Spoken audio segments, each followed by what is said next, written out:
We've had this footlocker for about 11 years at this point. We got it in college. It was our coffee table for a while. It's got stickers all over it. We really like stickers.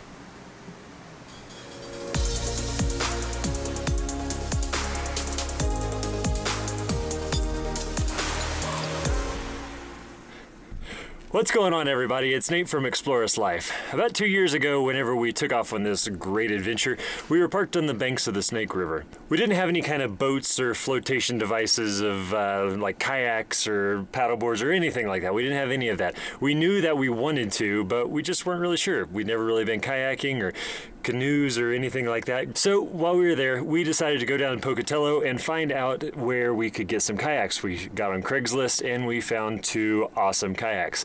We paddled all over the Snake River, and we paddled all over Glacier National Park, and we paddled all over Alaska, and we spent a fair amount of time on the water. But we ended up selling those kayaks and replacing them with paddleboards, and here's why. Now, to get really proficient at kayaking, you need to be doing it really often. You know, to be able to flip over in your kayak and then roll back over, that takes a lot of practice. We were able to roll in our kayaks, but ultimately it was just in flat water, which really isn't that helpful if we were in some kind of whitewater situation. Now, sure, you could bail out of your kayak, that's just fine, that's made to do that, but then you have a kayak that's filled with water, and even though it's not going to sink, you still have a kayak that's filled with water. You're going to have to get your kayak over to the bank. You're going to have to get the water out of it. Hopefully there is a bank. Hopefully it's not just like straight up walls on both sides of the river like we ran into a few times. And I was like, if I flip over right here, it's going to be a bad time. The reason we sought out paddleboards was because if we were to go down whitewater or something like that, there's really no having to like flip over and then your boat fill up with water.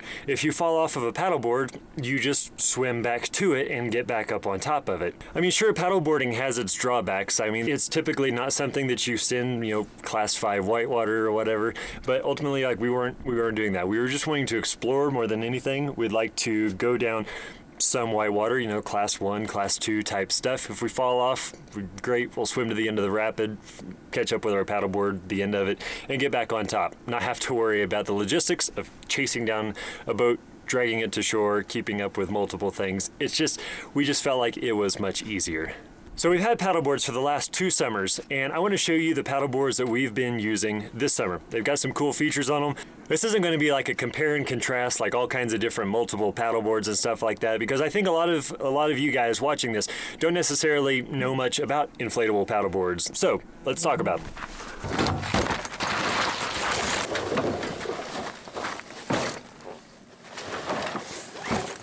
So these are the paddleboards that we have been carrying around. They come with this nice little case. It's got a hip belt, everything like that. So it's pretty nice. So these paddleboards, they come as basically a kit. So you've got the paddleboard, you've got the backpack. Both of them come with a 2-piece paddle that just snaps together like that. And then you can adjust it for your height.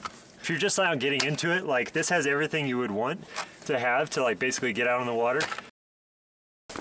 So getting into this, we've already been using these, so they're nice and dirty already. This is the paddleboard. This is the pump that's going to come with the paddleboard. Also comes with a few little other accessories, little waterproof pouch, and that's about it. This paddleboard comes with a leash too, so if you fall off and the wind's blowing really hard, your paddleboard won't blow away.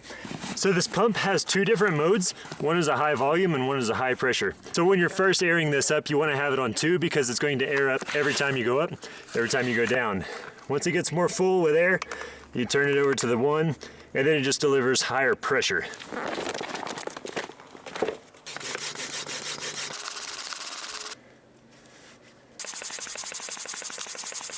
Got to stay hydrated.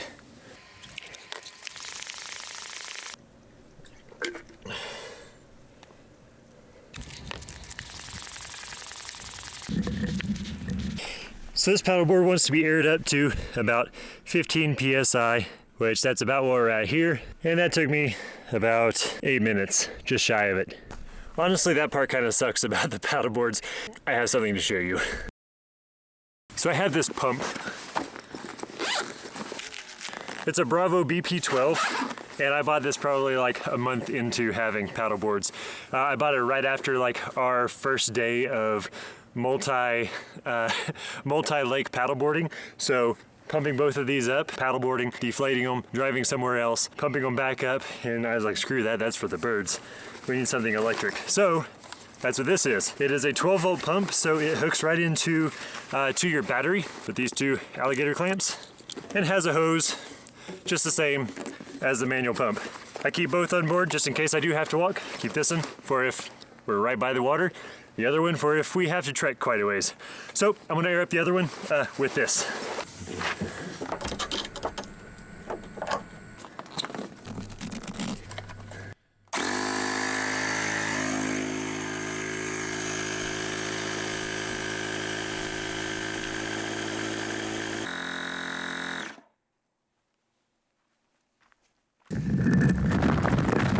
So this pump shuts off automatically. It's got a dial on the top that will let you basically program how much PSI you want to put in your paddleboard, but it's pretty straightforward. The highest it goes is 15 PSI, which is fine because that's the highest that you want to go on that. So that's pretty much that. And then you're ready to roll. So now both of these are aired up. I want to show you a few features that are actually pretty cool. Something that's standard on most paddleboards is going to be this handle right here. What makes this one kind of cool is it's got this little Velcro thing right over the top of it that is supposed to be for a water bottle, but it doesn't fit an Nalgene, which is, in my opinion, the standard water bottle size. So I don't use it as a water bottle holder. It will hold your paddle though. That's what I use it for more than anything. The other cool part about this little grab handle is it has these little rings on it that are sewn into the webbing. And so I've been able to strap like a dry bag or anything like that on it.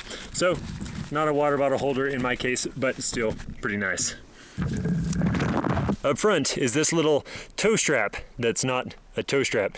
It's a GoPro tether point, which is pretty nice. On this one, I've got a little GoPro mount that's right there.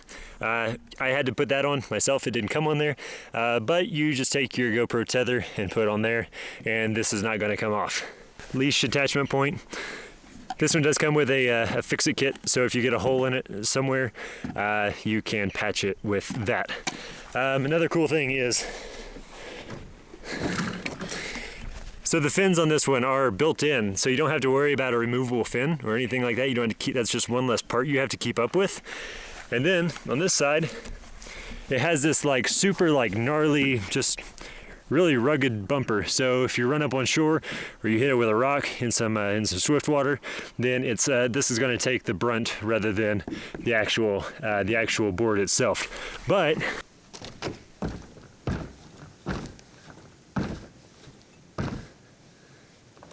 so yeah, there's pretty much no give to them. So that's pretty much all I have to say about these. Like I said, wasn't like a compare and contrast, 50 different paddleboards and stuff, but hopefully you learned something new about paddleboards. You learned that these aren't just like pool floaties. These are the Body Glove Performer 11s. They're fantastic boards for beginners. The package comes in like a all-in-one kind of deal. So the board, the pump, not the electric pump, paddle, the leash, the fix-it kit, all that kind of stuff, it comes in there. I'll put a link in the description below to all of these products that I just showed you today. Go check them out if you want. Go check out other paddleboards, whatever you like. Ultimately, just get out on the water and have a good time. Until next time, we'll see you later.